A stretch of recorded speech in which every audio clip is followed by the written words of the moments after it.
दशक चौथा, समास आठवा, सख्य भक्ती निरूपण. जय जय रघुवीर समर्थ, जय जय रघुवीर समर्थ, जय जय रघुवीर समर्थ.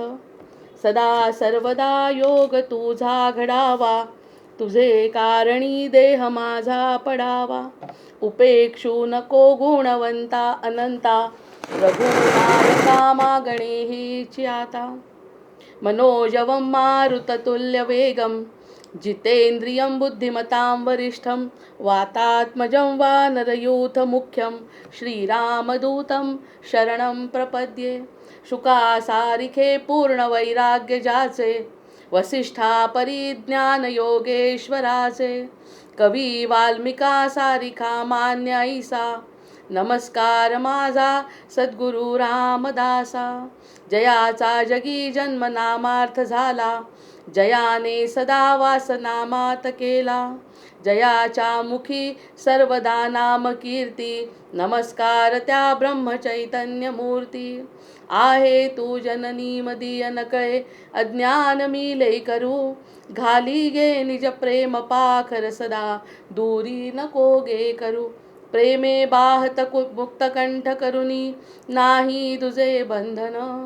प्रल्हादा गुरुराजया नित तुम्हा, माझे असो वंदन. जय जय रघुवीर समर्थ. सदा सर्वदा योग तुझा घडावा, तुझे कारणी देह माझा पडावा. उपेक्षू नको गुणवंता अनंता, रघुनायका मागणे हेची आता. गणेश शारदा चैव सद्गुरु सज्जनस्तथा, आराध्य दैवतं गुह्यं सर्वं मे रघुनंदनः. गणेश शारदा सद्गुरु संत सज्जन कुळेश्वरू, सर्व ही माझा रघुवीरू सद्गुरु रूपे श्रीराम. माझे आराध्य दैवत परमगुह्य गुह्यातीत, गुह्यपणाची मात न चले जेथे. यो जातो मरुदंश जोक्षित तले, संबोधयन् सज्जनान् ग्रंथं यो रचयन् सुपुण्यजनकं. श्रीदासबोधाभिधं यः कीर्त्या पठनेन सर्वविदुषां स्वान्तापहारी सदा. सोऽयं मुक्तिकरक्षितौ विजयते, श्रीरामदासो गुरुः. मला वाटते अंतरित्वा वसावे, तुझ्या दासबोधासी त्वा बोध व्हावे. अपत्यापरी पाववी प्रेमग्रासा, महाराजया सद्गुरु रामदासा. ब्रह्मानंदं परमसुखदं केवलं ज्ञानमूर्तिं, द्वन्द्वातीतं गगनसदृशं तत्त्वमस्यादिलक्ष्यम्. एकं नित्यं विमलमचलं सर्वधी साक्षिभूतं, भावातीतं त्रिगुणरहितं सद्गुरुं तन्नमामि. गुरुर्ब्रह्मा गुरुर्विष्णु गुरुर्देवो महेश्वरः, गुरुः साक्षात् परब्रह्म तस्मै श्री गुरवे नमः. अनेन प्रियतां देवो भगवान् जानकीपतिः, श्रीरामचंद्र पूर्वेषाम् अस्माकं कुलदैवतं. श्रोता वक्ता श्रीराम समर्थ. जय जय रघुवीर समर्थ, जय जय रघुवीर समर्थ. आपला दशक चौथा आणि समास आठवा सुरू आहे, ज्या ठिकाणी आपण सख्य भक्तीचा विचार करतोय. ये यथा माम प्रपद्यन्ते तास्यथैव भजाम्यहम. त्यासाठी आपण कालचा श्लोक अगदी पाठच करून टाकलाय. म्हणजे त्याचा उपयोग पाठांतरापेक्षा आपण अनुभव घेतोय ना त्या ठिकाणी. त्या अनुभवाचा जो परिणाम आहे, मंत्रे तीर्थे द्विजय दैवे, दैवज्ञे भेषजो गुरो, यादृशी भावना यस्य सिद्धिर्भवती तादृशी. जशी भावना असेल, जसा भाव असेल, त्याप्रमाणे देवाची प्राप्ती होते. ज्या प्रमाणात आपण मागू त्या प्रमाणात आपल्याला ते सगळं मिळत असतं. म्हणजे आपण जे करतो, आपण जे ब्रह्मांडामध्ये आपण उत्सर्जित करतो किंवा देतो, तर या सगळ्या गोष्टी आपल्याला पुन्हा वापस देण्याचं ताकद या ब्रह्मांडामध्ये आहे. प्रश्न फक्त आपल्या मागण्याचा किंवा आपल्या सकारात्मक विचारांचा आहे. सगळीकडे सर्वत्र सगळं पसरलेलं आहे. मग या सगळ्या पसरण्यातून आपल्याला काय पाहिजे, याचा अर्थ असा, आपल्याला तिकडून काय पाहिजे आणि आपणही काय देतो, या सगळ्या गोष्टी फक्त आणि फक्त आपल्यावर अवलंबून आहे. तुझ्या जीवनाचा तूच शिल्पकार. ते पै जे आहेत ना सद्गुरू, ते सारखे सांगतात की तुझ्या जीवनाचा तूच शिल्पकार. म्हणजे मी काय देणार हे सुद्धा माझ्या हातात आहे, मी काय घेणार हे सुद्धा माझ्या हातात आहे. सगळं तिकडेही तयार आहे आणि इकडे माझ्याजवळ जे आहे ते देण्याचं सामर्थ्य माझ्यामध्ये आहे. माझ्याजवळ जे असेल ते. काही लोक खूप शिव्या देतात, काही लोक इतके भांडकुदळ असतात काही लोक म्हणजे काय, आपण सगळ्या प्रकारचे लोक बघतो, फक्त सकारात्मक विचार आपण करतोय सत्संगामध्ये म्हणून आपण सत्संगावर बोलतोय, पण अतिशय वाईट लोक असतात. त्या मुलीचं, बाईचं जे उदाहरण सांगितलंय त्यांनी, इतकी भांडकुदळ की सगळ्यांना माहिती होतं की ही बाई अतिशय भांडण करते. तिच्याशी कोणी, सगळ्यांना माहिती असल्यामुळे कोणी त्या बाईजवळ जायचं सुद्धा नाही. नको बाबा, तिच्याशी बोलणं नको, कारण ती कोणत्या गोष्टीचा काय अर्थ काढेल सांगता येत नाही. तर ती इतकी, तिच्याजवळ कुणीही येईना, 2 दिवस झाले तिच्याजवळ कोणी येईना, तर हिला गरज पडली आणि सांगितलं, ती सुद्धा दुसऱ्यांच्या घरात गेली आणि मला म्हणाली की जुन्या काळची गोष्ट आहे, तर ते माहिती असेल सगळ्यांना, की मला विस्तव दे, म्हणजे कोळसा, जो पेटलेला कोळसा आहे तो मला हवा आहे, कारण की माझ्या घरची चूल बंद पडली आहे. तर कशात द्यायचं, त्या बाईने तिच्याच फायद्याचं विचारलं, कशात द्यायचं, घाल म्हणे माझ्या पदरात. आता माझ्या पदरात घाल म्हटल्यावर ती कशी घालणार आहे ती बाई, तिच्या पदरामध्ये मागती आहे तीच, आणि कोळसासुद्धा तिच्या पदरात दे म्हणते. ती म्हणते की नाही, कसं देणार तुमच्या, इतका साधा प्रश्न विचार, तुझा काय प्रश्न आहे, तुला काय संबंध आहे, झालं भांडण सुरू. म्हणजे जर एखादी गोष्ट जी आपल्याजवळ असते ती देण्यासाठी इतकी उत्स्फूर्त इच्छा असते प्रत्येकाची, की तू तिच्या घरी गेली, सगळ्यांनी लोक तिच्याकडे जाणं सोडलं, तरीसुद्धा मूळ स्वभाव जसा जसा विंचवाचा आणि सापाचा जो स्वभाव आहे तो स्वभाव काही सुटत नाही. कशाला घाल घाल घाल माझ्या पदरात, घाल माझ्या पदरात. नंतर ती म्हणे, मी कसं घालणार तुझ्या पदरात, तर प्रश्न तुझा नाही, मला घाल म्हटलंय ना, घालायचं, नाही घालत ना, भांडण सुरू. मग जे आपल्याजवळ आहे त्यावरच आपण विचार करतो आणि त्याचा जीवनाचा, म्हणून आपण स्वतः शिल्पकार आहे. जे आपल्याजवळ आहे तेच देतो किंवा देऊ शकतो. मग जैसे जयाचे भजन तैसाची देवही जाणं, आपण म्हणून हे अवघे जाणं आपणाची पासी. अगं आपल्याजवळच आहे सगळं, आपल्या मनासारखे न घडे, तेणे गुणे निष्ठा मोडे, तरी गोष्टी आपणाकडे सहजची आली. मेघ चातकावरी वळेना, तरी चातक पालटेना. चातकासारखी वाट पाहणं, म्हणजे चातक पक्षी कशासाठी प्रसिद्ध आहे की तो वाट बघतो, त्याला खूप वेळची तहान लागलेली असते. हे चातकाचं उदाहरण सगळेजण देतात की चातकासारखी वाट बघणे, म्हणजे याच्यासारखी वाट बघणं कुणाला शक्यच नाही आहे. इतक्या जास्त प्रमाणामध्ये त्याच्यामध्ये सहनशक्ती, पेशन्स ज्याला म्हणतो तो आहे. आणि जेव्हा तो जी वाट बघतो, तो जो पाण्याचा थेंब पडतो, अमृतासारखा थेंब त्याच्या मुखात पडतो आणि तो कृतकृत्य होतो. पण जे ते कृतकृत्य होतो, काही 2 पक्षी खूप महत्त्वाचे आहे. फिनिक्स पक्षी जसा राखेतून, पण त्याच्याबद्दल अशी मान्यता आहे की तो आहे किंवा नाही यावरती संशय आहे. जसं या कोकणस्थांना म्हणतात, कोकणस्थ लोकांना म्हणतात की तुम्ही राखेतून निर्माण, परशुरामांनी जे केलं आहे त्या राखेतून निर्माण झालेल्या हे पक्षी फिनिक्स पक्षासारखे आहेत हे लोक, की जे अगदी राखेतून म्हणजे गेलेच पूर्ण आणि नंतर पुन्हा त्यांनी भरारी घेतली, अशा प्रकारचा तो फिनिक्स. पण त्या फिनिक्स पक्षाबद्दल मान्यता नाही की तो कदाचित कल्पनेतला पक्षी असू शकतो. पण चातकाचं तसं नाही आहे. चातकाचं असं आहे की तो चातक वाट बघतो. तसंच उदाहरण देतात मोत्याचं शिंपल्यांमध्ये, की तो शिंपल्यामध्ये खरा मोती जर तयार व्हायचा असेल तर त्याला तो क्षण, तो मुहूर्त, ती वेळ, तो प्रमाण, हे सगळं जर जमलं तर खरा मोती आहे त्या आकारामध्ये आपल्याला मिळतो. जसा पडेल तो थेंब त्याप्रमाणे तो मोती तयार होतो. मग ह्या ज्या काही गोष्टी घडतात, मेघ चातकावरी वळेना, लवकर प्रसन्न होत नाही तो. आपल्याला तहान लागली, पटकन आपण पाणी पितो, तितकं पटकन त्याला काही मिळत नाही. त्या चातकाला खूप वाट बघावी लागते.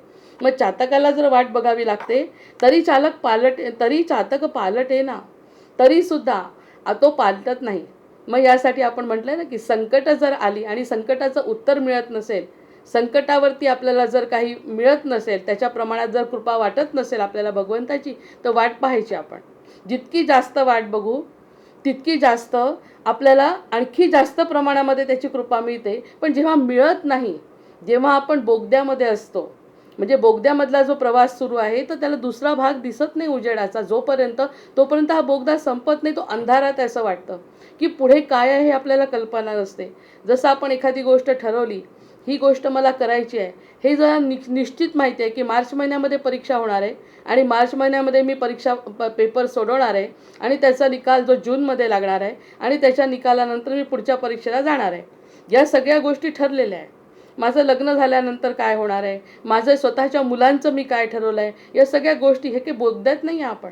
आपण जेव्हा टनेलमधला जो प्रवास आहे म्हणतात, तो टनेल म्हणजे संकट आहे. जर एखादं संकट आलं तर त्या संकटातून दुसरा मार्ग जो आहे, जो उजेड आहे, तो दिसत नाही. आमच्या कात्रजचा बोगदा तर पाहण्यासारखा आहे. 5 प्रकारांनी आतमध्ये त्याच्या आतमध्ये आहे. 5 प्रकार. इतका मोठा बांधलाच कसा आणि केवढा तो दगड असेल, मग केवढा असेल, कुठून जायचं आणि काय जायचं समजत नाही. इतका मोठा, गेल्यानंतर तर अजिबात समजत नाही. तरी आपल्या सरकारने तिथे लाईट लावले म्हणून कळतं. जेव्हा पहिल्यांदा बघितला, ज्याच्याबद्दल काहीच कल्पना नव्हती, इतकं आश्चर्य वाटलं. आमचा साधा जो कात्रजचा बोगदा आहे त्याच्यात तर स्पष्ट दिसतं साध्या साध्या बोगद्यांसारखा. हा तर 5 बाजूनी जातात म्हणे, इकडून जातात तिकडून जातात तिकडून, इतका मोठा बोगदा बांधलाय. मग असं जर एखादं मोठं संकट असेल तर त्या संकटात अचानक जर जीव गेला तर मग त्याला सुचत नाही, कारण पुढचा मार्ग त्याला दिसत नाही, पुढचा उजेड त्याला दिसत नाही. मग त्या अंधारातच जेव्हा तो चाचपडत राहतो तेव्हा भगवंतावरची श्रद्धा कमी होते. जेव्हा अंधारामध्ये चाचपडतो तेव्हा भगवंताची श्रद्धा कमी होते. आम्हाला लहानपणी एकाने सांगितलं, असं जेव्हा संकट असेल की ज्यावेळी आपल्याला काहीच दिसत नसेल समोरचं, आम्हाला तेव्हा संकट म्हणजे काय माहितीसुद्धा नव्हतं, त्या वयातली गोष्ट आहे की त्यावेळी जर म्हणे असं सांगितलं, ते आता आठवतं आहे की जर असं काही घडलं तर म्हणे तो क्षण वाया नाही घालवायचा. जो संकटाचा क्षण आहे तो रडत बसण्यात आणि दोष देण्यात वायात नाही घालवायचा. जसं आपण म्हणे एखाद्या बोगद्यातून जातो तर बोगद्यातून जात असताना खाली पडलेले दगड वेचायचे म्हणे, कारण ते वेचल्याने काय होतं, कदाचित त्या दगडामध्ये एखादा रत्नसुद्धा तुम्हाला सापडू शकतो. त्या दगडातून बोगद्यामध्ये गेल्यानंतर जर आपण एखादा दगड आणि दगड उचलायचे, असं आमच्या आजीने सांगितलं. बोगद्यामध्ये गेल्यानंतर नुसतंच नाही जायचं रडत रडत की अरे अंधार आहे अंधार आहे अंधार आहे, उजेड करेल, असं नाही. उलट जे दिसतंय ते सगळं तिथलं गोळा करायचं. याचा अर्थ आता कळायला लागला की अंधारामध्ये सुद्धा काहीतरी गोष्टी ज्या चांगल्या घडतात ते उचलायची जबाबदारी आपली आहे. आणि ते उचलल्यानंतर इतरांना जे सापडत नाही ते आपल्याला मिळतं, म्हणजे त्याला ते रत्न म्हणतात. की जे दगड आपल्याला वाटला तो दगड नसून तो आपल्यासाठी जीवनामध्ये रत्नाचं कार्य करतो. मग अशा प्रकारचा जो बोगद्यामध्ये जेव्हा माणूस अडकतो, म्हणजेच मनासारखे न घडे, म्हणजे चातकावरी वळेना. चातकावरती तो लवकर प्रसन्न होत नाही. मग लवकर प्रसन्न होत नाही तरी चातकाची दृष्टी किंवा त्याच्या मनातल्या ज्या संकल्पना आहे त्या बदलत नाही भगवंताबद्दल. तो त्या पाण्याची वाट बघत बसतो आणि तो पाणी चंद्र वेळेसी उगवेना, आणि मग तो चंद्र वेळेवर उगवतही नाही. चंद्र वेळेसी उगवणार तरी सुद्धा चकोर अनन्य असतो. मग आता हे सगळं निसर्गामध्ये घडतच असतं, पण आपण नाही ना अनन्य कशाशी. मग यापासून आपण शिकायला पाहिजे अनन्य भक्ती, ती आहे सख्य भक्ती. सख्य भक्ती आपण त्याला म्हणू, त्याचं ते सख्यत्व आहे चंद्राशी, की तो जेव्हा उगवेल तेव्हा ते मेघ पडेल आणि मग ते पाणी आणि मग तो पिल, आणि तरीसुद्धा त्याचं चंद्र वेळेवर उगवला नाही तरीसुद्धा चकोर अनन्य असतो. ऐसे असावे सख्यत्व. असं आहे ना, ह्याला सख्यत्व म्हणतात. आणि असं असायला पाहिजे. विवेके धरावे सत्व, भगवंतावरील ममत्व सांडूच नये. भगवंतावरील ममत्व सांडू नये.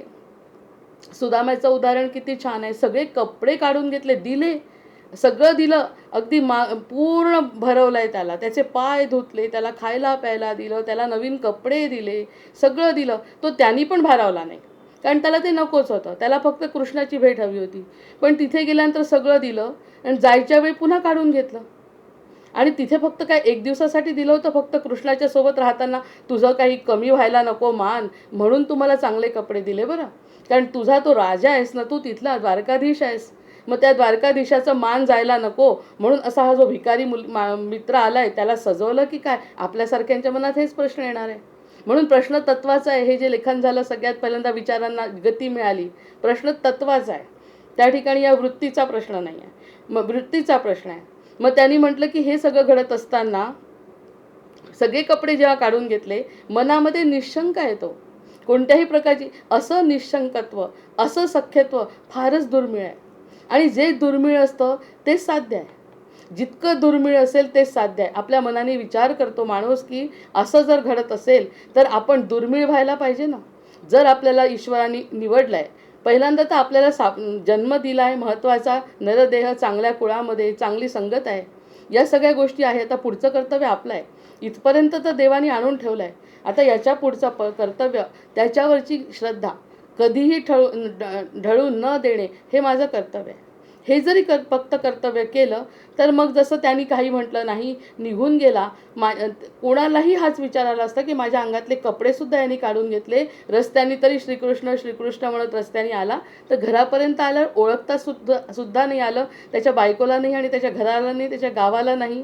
असं काहीतरी भगवंताने दिलं. पण तो जो क्षण आहे तो क्षण पकडणं महत्त्वाचं आहे. प्रत्येक वेळी तो क्षण अमर करणं आपल्या हातात आहे, की तो क्षण केव्हा अमर होतो. ज्यावेळी आपली संपूर्ण निष्ठा भगवंतावरती प्रतीत होते, आपण त्या पद्धतीने वागतो. द्रौपदीचे उदाहरण काल आपण बोललो की द्रौपदीने जोपर्यंत तोंडात पदर पकडला तोपर्यंत कृष्ण धावला नाही, आणि पूर्ण जेव्हा तिने समर्पण केलं आणि मग सख्यत्वाच्या नात्याने, कोणत्या नात्याने, जेव्हा कृष्णाला हाक मारली, मग सगळे 5 नवरे सुद्धा तिचे काही कामाचे नाही जे कृष्णाने तिच्यासाठी केलं आहे.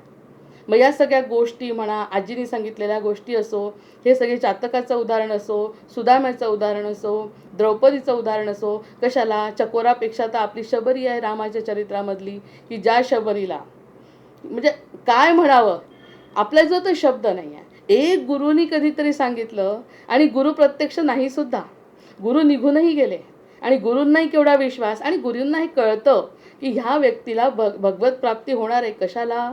राम तुझ्यासाठीच हे वनवास पत्कर, जे काही वनवासाचं तिच्या निमित्त आहे ना, त्या निमित्तामध्ये तू एक महत्त्वाचा आहे. अहिल्याचा उद्धार आणि शबरीची जी भेट आहे, हा महत्त्वाचा त्यांच्या चरित्रातला भाग आहे, हे सद्गुरूंना माहिती आहे. त्यामुळे पण फक्त माहिती आहे त्यांना, आणि हिनी जर विश्वास नसता ठेवला तर, चकोरासारखा जर विश्वासच नसता ठेवला तर तिला रामाचं दर्शन झालं असतं का? मग रामाचं दर्शन झालं नसतं. केव्हा झालं? ज्या क्षणी सगळं शरीर तिचं गेलं आहे, सगळं संपून गेलं आहे, सगळे कावळे खात आहेत, सगळं खात आहेत, तरी ती म्हणते की माझे डोळे शाबूत ठेवा, कारण माझ्या डोळ्यांसाठी माझ्या रामांची आस आहे, त्याच्यामुळे तेवढे फक्त डोळे शाबूत ठेवा, बाकी सगळं माझं संपलं तरी चालेल. ही जी सख्यत्व आहे, ही जी श्रद्धा आहे, भगवंत सद्गुरूंवरची श्रद्धा कार्य करते. आणि हे कार्य जर बघायचं असेल तर आपला कस लागणार आहे. कस लागल्याशिवाय, कसाला उतरल्याशिवाय सोनं चमकत नाही, त्याप्रमाणे आपला कस असल्याशिवाय भगवंतावरील ममत्व सांडूच नाही. हा कुठे हा पारायणाचा ग्रंथ आहे बरं? म्हणजे कोणत्या अँगलनी हा पारायणाचा ग्रंथ वाटतो मला समजतच नाही. म्हणजे कलियुगामध्ये प्रत्येकाचे संदर्भ कसे बदलतात, या सगळ्या गोष्टींचा. इकडे म्हणतात विज्ञानाला प्रत्येक वेळी प्रमेय आणि सिद्धता असायला पाहिजे, मग आमच्या ग्रंथांना नको का सिद्धता? मग त्या सिद्धता असल्याशिवाय, त्याचा अनुभव घेतल्याशिवाय, म्हणून झाले साधनाचे फळ. जर साधनाचं फळच मिळालं नाही तर उपयोग काय? आणि त्याचं फळ काय आहे हे तर कळायला पाहिजे. काल आपण भगवत प्राप्तीवर बोललो, भगवत प्राप्ती करायची, भगवत प्राप्ती करायची, भगवत प्राप्ती व्हायला पाहिजे. आपल्या पत्रिकेमध्ये योग शोधतात की भगवत प्राप्तीचे योग आहेत का? मग ते शोधत असताना भगवंत कोण आहे हे कळायला पाहिजे ना आधी. भगवंत कोण आहे हे कळल्याशिवाय भगवत प्राप्ती कशी? त्यासाठी त्यांनी छोटंसं उदाहरण दिलं. जर एखाद्याचं लव्ह मॅरेज करायचं असेल एखाद्या व्यक्तीला, तर ती व्यक्ती, ते दोघं जण एकमेकांशी भेटतात. भेटल्यानंतर त्यांची ओळख होते. झाल्यानंतर ते एकमेकांवर त्यांचं प्रेम जडतं, आणि प्रेम जडल्यानंतर मग ते आणाभाका घेतात आणि मग ते संसाराला लागतात. मग या सगळ्या संसारामध्ये जर या गोष्टी घडतात, तर आपलं भगवंतावर प्रेमच नसेल तर सख्यत्व कसं होईल? मग ह्या सगळ्या गोष्टी कराव्या लागतात आपल्याला. आणि ह्यासाठी हा जो ग्रंथ आहे, कोणताही ग्रंथ, तो आपल्याला सांगत असतो की भगवंत आहे, आणि भगवंताची ओळख करून देतो. आणि ओळख करून दिल्यानंतर आपण ते गोष्ट करण्याची जबाबदारी आपली आहे. त्यामुळे चतुर्थीचं उद्यापन करा आणि हे सगळं केलं तरी चतुर्थीचं फळ मिळत नाही. याचं कारण त्याला जे अपेक्षित आहे ते आपल्याकडून केल्या जात नाही. त्यामुळे हा नुसत्या पारायणाचा, म्हणजे नुसत्या हा शब्द महत्त्वाचा आहे. पारायण करत करत करत कधी ना कधी डोक्यामध्ये फरक पडतो आणि 1% आपण बदलतो. त्यामुळे आपण ते करणं आवश्यकच आहे. पण पारायणानेच भगवत प्राप्ती होते असं नाही. या प्रत्येक शब्दांमध्ये समर्थ बसलेले आहेत, आणि समर्थांचं वाक्य सिद्ध आहे. त्याच्यामुळे कोणतंही वाक्य, कोणती तरी एक ओवी जर अनुभवता आली तर आपला पूर्ण ग्रंथ समजल्याचं समाधान आहे. त्यामुळे कोणत्याही क्षणी थांबलं, कुठूनही सुरू केलं तरी सारखंच आहे. मग ह्या सगळ्या गोष्टी जर विचार केला तर सर्वत्र अत्र तत्र सर्वत्र भगवंत आहे, आणि कोणत्याही वेळी तो आपल्याला पाहू शकतो, कुणालाही तो भेटू शकतो. मग ते सख्यत्व अशा प्रकारचं असलं पाहिजे. सखा मानावा भगवंत, माता पिता गणगोत, त्वमेव माताच पिता त्वमेव म्हणत असताना किती मोठ्या मोठ्याने टाळ्या वाजवून म्हणतो. पण मला वाटतं आत्ता कुठे वाटायला लागलं थोडंसं सगळ्यांना की त्वमेव माताच पिता म्हणत असताना, नेत्राने गुरुराज मूर्ती आपुली मी जे धवा पाहिली, हे म्हणत असताना डोळ्यात पाणी येतं. कारण आता बाकी सगळं सोडलं आहे, म्हणजे संसाराचा विचार सोडला, सगळं काहीच सोडलेलं नाही अजून. कारण इतकं जर आपण तयार होतोय आणि सगळ्या जर गोष्टी बाहेर जातोय, बोलतोय, खातोय, पितोय, सोडलं काहीच नाही. पण मनामध्ये भाव असा आलाय की ह्या सगळ्या गोष्टींपेक्षाही माझी गुरुमूर्ती जी आहे ना, ती माझ्या मनात आहे, तिला आनंद देण्याचं माझं कर्तव्य आहे. मग नेत्राने गुरुराज मूर्ती आपुली मी जे धवा पाहिली, तू विष्णू शिव तूच मला, तू तात तू माऊली, तूच तात आहे आणि तूच आई आहे.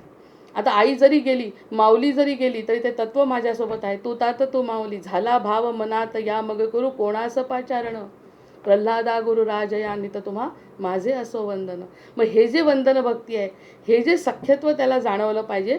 असा सखा मानावा भगवंत, माता पिता गणगोत, विद्या लक्ष्मी धन वित्त सकळ परमात्मा. आपला जो वित्त आहे परमात्म्याचा आहे, वित्त नाही परमात्म्याची इच्छा आहे, विद्या आहे आपल्याजवळ, ज्ञान आहे, बुद्धी आहे, ती सगळी त्याची कृपा आहे. काल एक नवीनच विषय कळला, म्हणजे खूपच नवीन कळत आहे एवढं पसरलेलं सगळं, पण कळत नाही आपल्याला त्या गोष्टी. जिकडे आपण लक्ष घालू तेव्हाच त्या गोष्टी कळतात.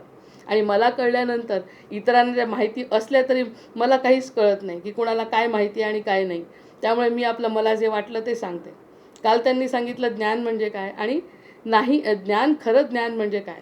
तर त्या ठिकाणी मला सगळं कळतं, हे मला कळतं, हे माझं ज्ञान आहे. मला खरंच कळतं आहे की ही ओवी मला समजली, हा शब्द मला समजला, मला 94% मार्क्स मिळाले हे मला कळलं. पण जर एखादी ओवी मला कळली नाही, किती महत्त्वाचा मुद्दा त्या वेदांतात सांगितला आहे, जर मला एखादी गोष्ट कळली नाही तर मला ती कळली नाही हे मला कळतं आणि तो भक्त आहे. मला कळतं हे तर छानच आहे, कारण ते कळल्यामुळेच आपण शांत होतो. पण मला ही गोष्ट कळत नाही हे मला कळतं, ती जाणीव आहे. आणि हे आपण काल बोललो आहे, मला हे कळत नाही मग ते वाटल्याशिवाय आपण खरंच ज्ञान मिळवू का. आपल्याला जर कळलं असतं की मला सगळंच कळलं आहे तर मग आपण ज्ञानाच्या मागे लागलो असतो का. पण ही गोष्ट मला कळत नाही म्हणजे या ठिकाणी मला शंका आहे. ही शंका मला आहे हे कळणारं तरी काहीतरी मन आहे ना माझं, ते खरं ज्ञान आहे. ते खरं ज्ञान आहे म्हणतात वेदांतामध्ये. आपल्याला वाटतं की जे कळतं आहे ते ज्ञान आहे. प्रत्यक्षामध्ये ते ज्ञान अपरा आणि परा हे जे दोन प्रकार त्यांनी त्याला शब्द दिले आहेत, तर ते शब्दांकडे आपण लक्ष न देता आता इतकं पटलं की हे जे मला कळत नाही ते मला आता लक्षात आलं, तिथे मी शहाणी झाले.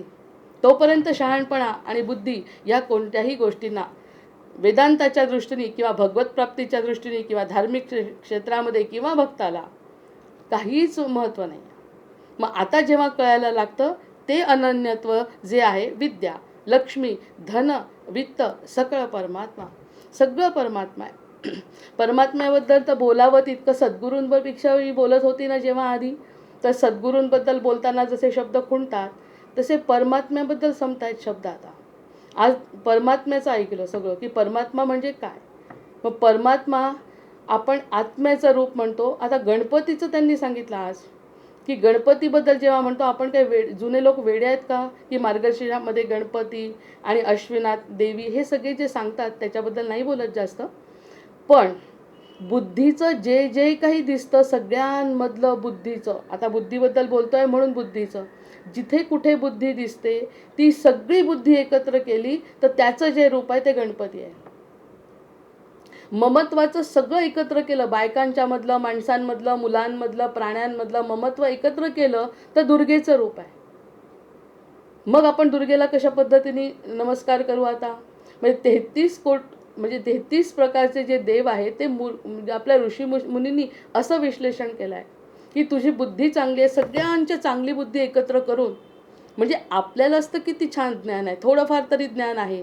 असे ज्ञानी लोक ज्यांनी वेद पाठ केला आहे, वेदांत पाठ केला आहे, घनपाठी ब्राह्मण आहे, त्यांचीसुद्धा बुद्धी त्यांच्याहीपेक्षा जास्त बुद्धी त्या गणपतीजवळ आहे. पण त्यांचीसुद्धा बुद्धी एकत्र केली, ती देवीला नाही दिली, ती दिली गणपतीला. कारण देवीला कसं काय दिलं आहे त्यांनी, देवीला आणखी गोष्टी वेगळ्या दिल्या आहेत.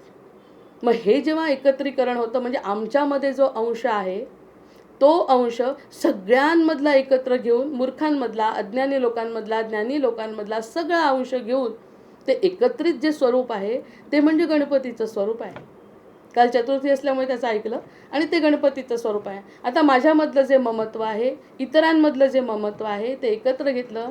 या देवी सर्वभूतेषु मातृरूपेण संस्थिता नमस्तस्यै नमस्तस्यै नमस्तस्यै नमो नमः हे जेव्हा म्हणतो तेव्हा सगळ्यांमधलं मातृत्व घेऊन ती मातृत्वाची मूर्ती तयार केली आहे म्हणे भगवंतानी. आणि त्याला तुम्ही भजा, कारण तुमच्याजवळ इतरांचं सगळं जे काही चांगलं आहे ते त्या देवीमध्ये आहे. मग असं म्हटल्यावर अरे आपल्याला तो किती वेगळा भाव निर्माण होतो. मग असं प्रेम केल्यानंतर तो बरोबर आपला मार्ग दाखवतो. आणि तशी सकळ परमात्मा म्हणून परमात्म्याचं रूप जर सांगायचं म्हटलं तर गुरुपेक्षाही आता पुढे चाललो आहे. परमात्म्यातला एक अंश गणपती, एकच अंश सरस्वती, एकच अंश दुर्गा, एकच अंश आपला हनुमंत. सगळ्यांमधलं बल एकत्र केलं, त्याच्या 10 पट बल त्या हनुमंतामध्ये टाकलं. म्हणजे बलाची उपासना करायची असेल तर हनुमंत आहे. मग अशा प्रकार, आणि त्या हे सगळं कशाचा अंश आहे? आपणच तर अंश आहे. तर हा हनुमंत सुद्धा रामाचा अंश आहे. राम कुणाचा अंश आहे? विष्णूचा अंश आहे. विष्णू परमात्मा आहे. मग असं जेव्हा घडतं तेव्हा या सगळ्या गोष्टी कळल्यानंतर मग त्याच्याकडे मन ओढल्या जातं आणि ह्या सगळ्या गोष्टी मग सख्यत्वाने आपण त्यांच्याशी करू शकतो. म्हणून ऐसे देवा वेगळे काही नाही, देवा वेगळे कुणी नाही, ऐसे बोलती सर्वही, परंतु त्यांची निष्ठा काही तैसीच नसे. समर्थांनी काय ऑब्झर्वेशन निरीक्षण केलं आहे. समर्थांनी निरीक्षण केलं नाही तर वेळेला वेगळं नसतं केलं त्यांनी. जिच्याजवळ ते नाही त्यांना सोडून दिलं आहे. आणि वेळेला जवळ का केलं? कारण की ते समजलं होतं त्यांना तिच्यामध्ये आहे. असं सगळेच बोलतात की देवापेक्षा वेगळं नाही काही. देवापेक्षा वेगळं काय? सगळीकडे देव आहे. बदला बोलणं वेगळं, त्यांचं म्हणणं अनुभव कोण घेत आहे? देवा वेगळे कोणी नाही, ऐसे बोलती सर्वही. कारण हे जे आपले पोपटपंची पंडित आहेत किंवा जे व्यासपीठावरून बोलतात, सगळे सगळे सगळे देव मी जाणतो. कोण वाईट बोलतं हो? कोणीही देवाबद्दल वाईट बोलत नाही. म्हणजे कुणाची हिंमतच नाही आहे त्याच्याबद्दल बोला. आणि जे बोलतात तेही त्याला नाही म्हणून बोलत असं. त्यांनी सांगितलं गॉड इज नाऊ व्हेअर. ते नास्तिक लोक म्हणतात God is now where. English म्हण असल्यामुळे इंग्लिशमध्ये बोलावं लागतं आहे की गॉड इज नाऊ व्हेअर. ते कुठेच नाही म्हणतात देव, कुठेच नाही. तर आमचे ऋषी म्हणतात की तुम्ही की नाही व्याकरण थोडं चुकलं आहे. मग तुम्ही काय म्हणायला पाहिजे? God is now and here. त्याचं फक्त इकडे तिकडे केलं आहे. मध्ये एक पॉईंट दिला, God is now and here. Now इकडचा डब्ल्यू काढला, नोला लावला, तो झाला नाऊ. आणि व्हेअरचा काढला डब्ल्यू, त्याच्यामुळे तो झाला हिअर. म्हणजे God is now and here. त्याच्यामुळे या सगळ्या गोष्टी निष्ठेचा प्रश्न आहे. देवा वेगळे कोणी नाही असं सगळंच म्हणतात, परंतु त्याची निष्ठा काही तैसीचं नसे, स्पष्ट समर्थांनी सांगितलं आहे. मग या ठिकाणी थांबलं आपण आणि विचार केला. ते सगळे त्यांनी समर्थांनी बघितले. पण माझी निष्ठा आहे, माझं सख्यत्व आहे, असं ॲश्युरन्स किंवा असं काय म्हणतो आपण त्यांना ग्वाही द्यायची समर्थांना. तुम्ही म्हणता पण आता मला कळलं असं नको असायला, असं तुमची अपेक्षा आहे ना, तर मी नाही करणार. इथे दासबोध कळला. दासबोध करण्यासाठी पुढे जाणे मागे जाणे आवश्यक नाही. त्यांनी जर म्हटलं ना अशी, परंतु त्याची निष्ठा काही तैसीचं नसते की नाही, तशात मी नाही. मी दुर्मिळ आहे. मी तुमच्यावरती विश्वास ठेवतो आणि मी काय म्हणतो, सखा मानावा भगवंत, माता पिता गणगोत, विद्या लक्ष्मी धनवित्त सकळ परमात्मा. मी म्हणतो ना, तुम्हाला वाटतंय ना ते सगळं त्याचं भगवंताचं दृश्य बघितलं. हा आत्मारामाच्या दृष्टीने आपण अभ्यास करतोय दासबोधाचा म्हणून. हो, तुम्हाला वाटतं ते खरं आहे. मी सुद्धा तसाच होता. पण आता मला कळायला लागलं की हे सगळं वेगळ्या पद्धतीने बघायला पाहिजे आणि माझा समर्थांवर विश्वास आहे. ही वाङ्मय मूर्ती समर्थांची आहे. त्या प्रत्येक शब्दावर त्यांचे किती किती प्रेम आहे. त्या प्रेमापोटी त्यांनी ते लिहिलेलं आहे. त्याच्यामुळे तुम्ही म्हणता की नाही सगळ्यांचं नाही, पण 1% आता मला वाटायला लागलं आहे की माता पिता गणगोत सगळं काही परमात्मा आहे. हे एकदा निश्चय पक्का झाला की पुढचं काम भगवंत आपोआप करतो. म्हणून ऐसे न करावे, असं करू नका म्हणतात समर्थ. खरं तर मराठीच भाषा आहे यांची, पण दासबोध कठीण म्हणतात सगळेजण की फार कठीण आहे समजायला. पण प्रत्यक्षात असा अनुभूती पूर्ण पद्धतीने जर वाचला तर खरंच कोणती गोष्ट संस्कृतसारखी थोडी कठीण आहे मराठी. पण ज्ञानेश्वरीसुद्धा कठीण आहे. पण दासबोध तर अगदी तसा शब्दांच्या दृष्टीने समजायला सोपा. पण बघा, प्रत्येक शब्दावरती काम करायची गरज आहे. म्हणून ऐसे न करावे, सख्य तरी खरेची करावे. खरं सख्य करा हो. आतल्या परमात्माला सगळं कळतं, खरं आणि खोटं काय आहे. मी कितीही म्हणो, आणि मी त्या दिवशी ते उदाहरण दिलं होतं जेव्हा स्किन प्रॉब्लेमचं. म्हणजे लहानपणी 20-22 वर्षाचे असताना सुद्धा जो सत्याचा शोध घ्यायच्या मागे असतो ना, त्याला हे सगळं जाणवत असतं आणि त्याचाच परिणाम पुढे जाऊन आपल्याला ते मिळतं. जसं आपण ब्रह्मांडात देतो तेच आपल्याला वापस मिळतं. म्हटलं स्वतःला इतका त्रास आहे, इतका रोग आहे, आणि या रोगावर काय औषध देणार आहे? तुझं स्वतःचा रोग आधी बरा कर. तुझा स्वतःचा रोग बरा कर आधी, आणि मग बघू. मग तुझा स्वतःचा रोग घेऊन बसलाय आणि आम्हाला जर औषध देतो तर आम्ही कसं मानणार आहे? म्हणून सख्य खरं करायचं. खरं. आता मलाच आनंद नाही, मी सतत दुःखी, मी सतत नकारात्मक विचार, मी सतत चिडचिड, या सगळ्या गोष्टी जर आपला भक्त करत असेल तर ही सिद्धता नाही ना. एक मिनिट फक्त, ही सिद्धता नाही. या सगळ्या गोष्टींची सिद्धता नाही, सख्य खरेची करावे, अंतरी सदृढ धरावे परमेश्वराचे. सुदृढ पद्धतीने परमेश्वराला धरावं आणि चांगल्या वाईट या सगळ्या संकल्पना सोडून जे काही आहे ते परमेश्वराला अर्पण करावं. अर्पण मनाने अर्पण करावं, कर्म म्हणत नाही आहे. जे काही आहे ते सगळं तुझ्यामध्ये, म्हणजे आपल्याला धक्काच लागत नाही. सुरुवातीला गाड्यांना जे शॉकअप्स म्हणतो ना आपण, ते शॉकअप्स लागले, तशी गाडी बिना शॉकअपची चालली तर इतकी कंबर खिळखिळी होते. पण लागलीच जर शॉकअप्स लागले त्या गाडीला तर स्मूथ चालते. तसे शॉकअप्स लावून टाकायचे. जे काही आहे ते भगवंत करतोय आणि त्यामुळे आपण निश्चिंत होतो. गाडीचं उदाहरण त्या दिवशीचं, की गाडीमध्ये बसला, रेल्वेमध्ये बसला आणि स्वतःचं सामान जर डोक्यावर घेतलं तर गाडी जिथे जायची तिथे जाणार आहे. पण डोक्यावर सामान असल्यामुळे त्रास आपल्यालाच होणार आहे. त्याच्यापेक्षा डोक्यावरचं सामान जर खाली ठेवलं तर आपण गाडीसोबत जातो आणि सामानाचा त्रास होत नाही. तशा प्रकारचं कोणत्याही प्रकारचं जडत्व मनामध्ये नसलं तर आपण आरामात आपण त्याच्यासोबत बाहेर निघू शकतो. आपुल्या मनोगता कारणे देवावरी क्रोधास येणे. माझ्यासाठी देवावर रागवायचं नाही. ऐसी नव्हेत ही लक्षणे सख्य भक्तीची. ही सख्य भक्तीची लक्षणं नाही आहे. छोटंसं काहीतरी झालं आणि आपण देवावरती रागवलो तर हे सख्य भक्तीचं लक्षण नाही. देवाचे जे पण हे सगळं बोलणं खरंच खूप सोपं आहे. पण इतक्या लोकांचे दुःख बघतो ना आपण, की त्या गोष्टी खरंच त्रासदायक आहे. ह्या सगळ्या गोष्टी हे करणं इतकं सोपं नाही. जे थोडेफार बरे आहेत, ज्यांना थोडासा त्रास आहे, ते सगळे खरंच ह्या सगळ्या गोष्टी करू शकतात. पण हा परमार्थ किंवा धार्मिकपणा हे इतकं सोपं नाही. ज्याचा त्याचा वैयक्तिक अनुभव असतो, ते मागच्या जन्मीचं पाप पुण्य असतं, त्यामुळे त्या गोष्टी शक्यसुद्धा होत नाही हेही मन मानतं. पण समर्थ मानत नाहीत, कारण समर्थांना प्रत्येक व्यक्तीला रामापर्यंत नेऊन सोडायचं आहे. आपुल्या मनोगता करणे देवावरी क्रोधास येणे, ऐसी नव्हेत की लक्षणे सख्य भक्तीची. मग या गोष्टीतून आपण भगवत प्राप्तीचा जरी विचार नाही केला, पण आपण काल कोणीतरी बोललं त्याच्याप्रमाणे 1 तास जरी चांगला गेला तरी आपल्याला खूप आहे, जास्त अपेक्षा नाही. देवाचे जे मनोगत, देवाला जे वाटतंय ते. माझ्या जीवनातच असे काही प्रसंग घडले आहेत की त्याच्यातून मला बरोबर त्या संकटातून काय करताना माझ्या स्वभावामध्ये बदल करण्याचं, बरोबर ती प्रसंगच तसे आणले की स्वभावामध्ये बदल केल्याशिवाय पर्याय नाही.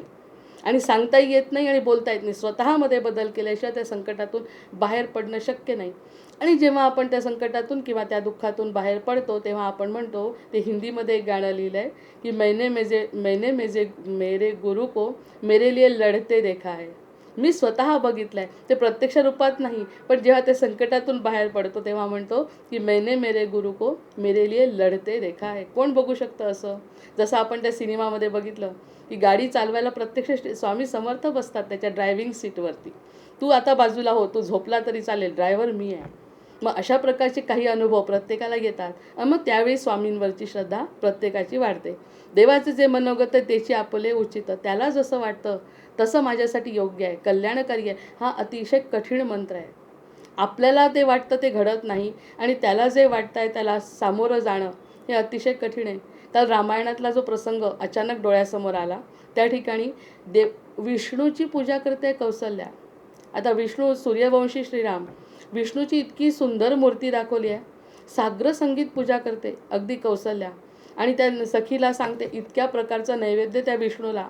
आणि तिचा खूप मोठा याग, तिची जी तपश्चर्या होती ती पूर्ण झाली म्हणे आज, असं कौसल्या म्हणते.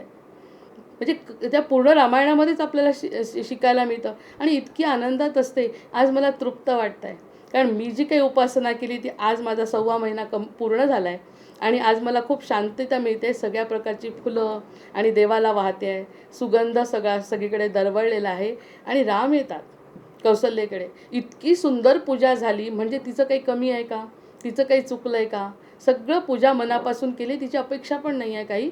आणि कारण काय तिचं, की उद्या रामाला अभिषेक होणार आहे, त्यामुळे किती आनंद तिच्या मनात असेल, त्या संपूर्ण आनंदासकट तिने ती पूजा केली आहे विष्णूची. ती मूर्ती तो इतकी सुंदर दाखवली आहे, चतुर्भुज मूर्ती, आणि इतकी चमचम करणारी ती मूर्ती, हिचा आनंद चेहऱ्यावरचा अगदी सुंदर दाखवलं आहे रामानंद सागरनी. आणि तिकडून राम येतात. रामाने जे काही गोष्टी सांगितल्या त्याला, की आई मला असं असं जायचं आहे उद्या, चक्कर येऊन पडते. म्हणजे तिला ते सहन होत नाही. इतका आनंद, इतकं मी भगवंताचं केलं, पण तरीसुद्धा तिच्या मनात असं येत नाही की मी एवढी पूजा केली आणि राम वनवासाला. आणि मी एवढी याचे माझ्या दशरथाची लाडकी, पण दुसरी आई जे काही आज्ञा देते आहे ती आज्ञा पालन करणं काय आवश्यक आहे? मी तर रामाची आई आहे. भलेही तू भरताबद्दल बोल, शत्रुघ्नाबद्दल बोला, प्रश्न नाही. मुलगा कोणाचा आहे? माझा आहे. राम कुणाचा आहे? माझा आहे. दशरथ त्याचे वडील आहेत आणि पूजा झालेली आहे विष्णूंची. आणि उद्या बरं, अभिषेकाचाही प्रश्न नाही. त्यांनी प्रत्येक वेळी म्हटलं आहे की राज्याभिषेक हा आमचा अंतिम उद्देश नाही, कारण ते सगळे लोकच वेगळ्या पद्धतीचे आहे. पण 14 वर्ष वनवास कशाला? तू नको करू ना राज्याभिषेक, दे भरताला राज्य. त्यांना निर्लोभी लोक आहेत, म्हणजे निर्लोभी धर्म त्यांच्या मनात आहे. पण तो 14 वर्षाचा वनवास कशाला? असं आपल्या मनातील जसं सुदामाच्या मनात आलं. तिने इतकी सागर संगीत पूजा केल्यानंतर मला म्हणायचा उद्देश हा आहे की कोणत्याही प्रकारची चूक नाही आहे. कर्मामध्ये चूक नाही, विचारांमध्ये चूक नाही, धर्मामध्ये चूक नाही.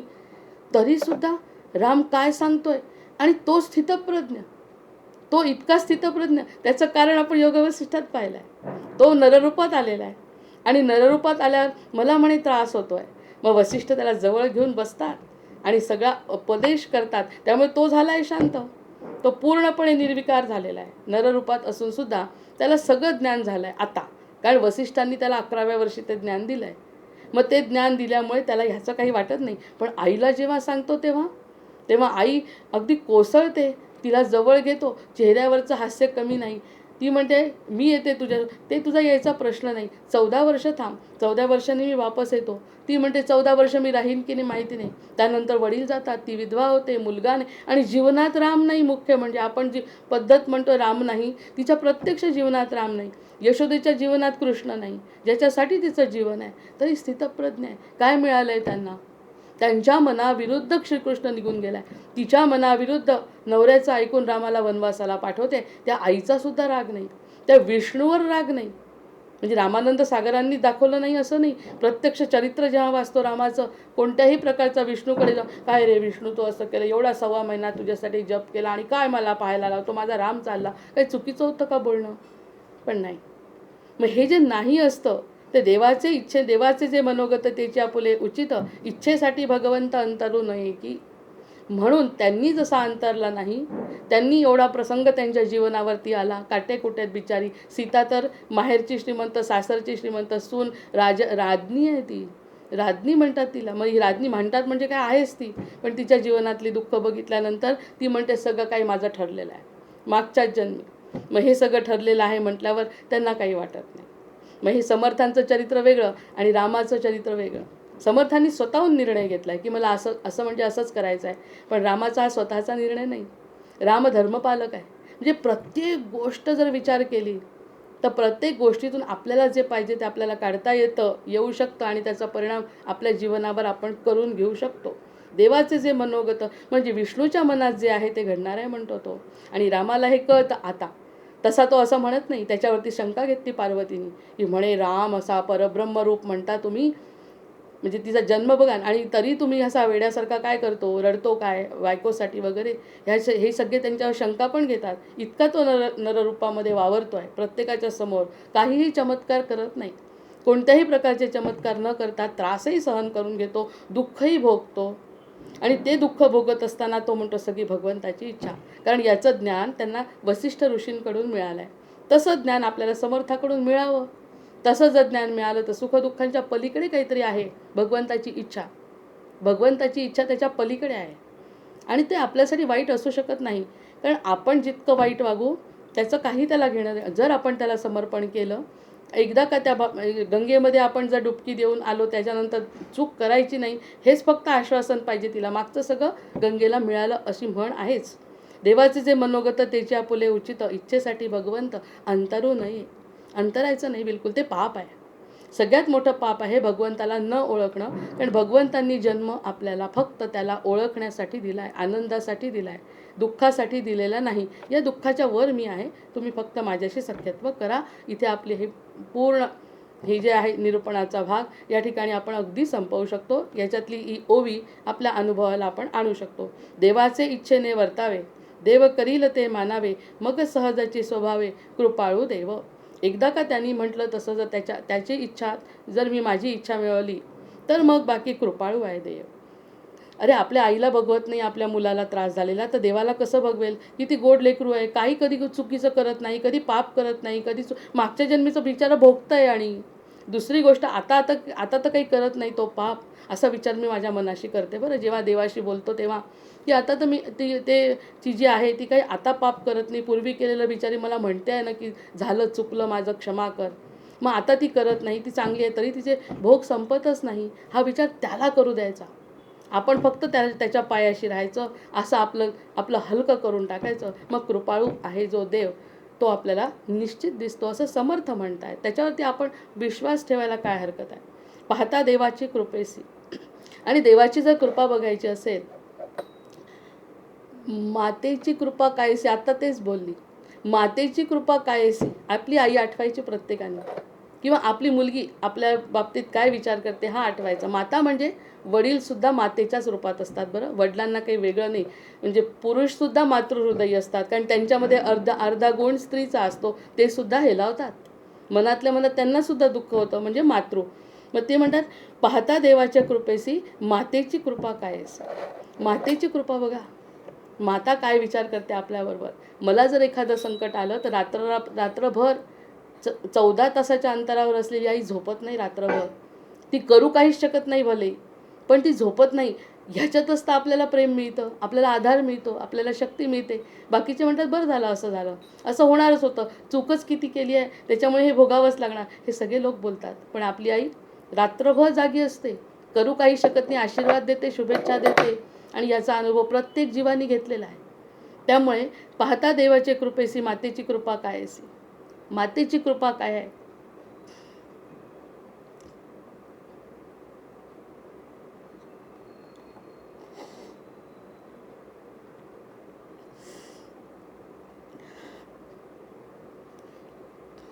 मातावधी विपत्ती काळी देवभक्त कोण वथिला.